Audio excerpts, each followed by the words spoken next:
ตอนนี้เฮามาสัมภาษณ์ทั้งสาวๆหับบัตรเนาะสบายดีสบายดียาวสาวผู้ไทยเป็นบ่นี่โอ้สาวผู้ไทย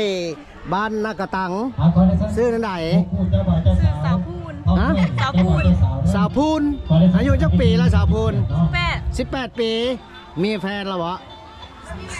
FC ฝากมาถาม FC ทั้งโต๊ะฝากมาถามว่ามีแฟนแล้วบ่มีแฟนแล้วมีแฟนแล้วพี่น้องผู้นี้เองชื่อไหนชื่อเข็มมีแฟนแล้วบ่ยังเนาะยังโสดผู้นึงพี่น้องสาวเข็มเอ้าถือว่ายังโสดนี่ถือว่าแจก Facebook แน่ Facebook ชื่อไหนเข็มพรภาษาหยังภาษาอังกฤษนี่พี่น้องแคปเอาเกมพรเนาะเอาขอถ่ายรูปแน่เด้องามอยู่ปะงามก่อนเลยจ้ะ1 2 3เอาเด้อ1 2 3โตท้ายไก่แล้วก็มีการเปลี่ยนนะได้แต่ตัวนี้มันไก่เจ้าขอบใจถือว่าวันนี้เขาจะไปเก็บภาพบรรยากาศ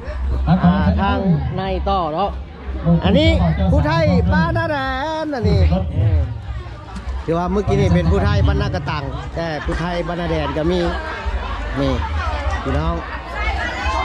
ผู้ไทยผู้ภาษา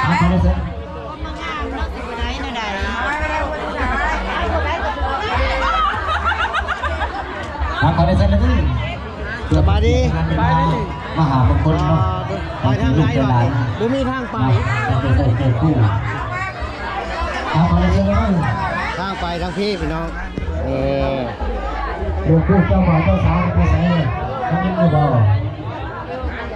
ถ่ายรูปแน่ตอนนี้เรื่องชักได้ใช้สื่อตับโต้จับตั้งไม่นั่งใหม่ป้าเจ้าเราจมเดียแต่มาตรฐานเวทีเดี๋ยวด่าแดงเนาะมาเพชรเตะสั่งมาเลย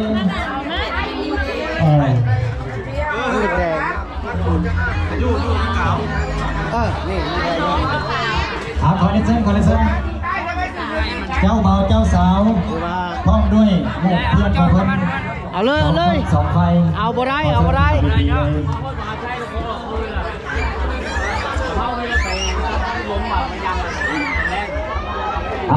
นี่กับแม่นผู้สาวบ้านเลยผู้สาวบ้านบนแซดคนนี้โอ้ขอถ่ายรูปเป็นเพื่อนจักโกเด้อเอา1 2 3เอาคนนี้ก็ได้1 2 3คือมันเข้าไปถ่ายด้วยกันบุกาแสดงว่าบุกาเปิดเผยคันทากล้าเปิดเผยเข้าไปถ่ายน้ำกันไหมอย่าเลยนี่ไปเข้าไปเอากล้าบอกก่อนเลยจ้ะฮะกว่าหูจักก็ต้องเข้าไปถ่ายหู้น้ำกันมันจริงหู้ว่ามีความจริงใจสำหรับไปแล้วเข้าไปเลยกล้าบอกบอกกล้าเล่าบุจริงใจเด้อบอกเราเด้อแสดงว่าเล่าบุจริงใจนี่เล่าจะถ่ายนำอยู่แต่เจ้าบุถ่ายเจ้าบ่าวเจ้าสาวเนาะเราพึกษาเสียเวลาบักอ้าย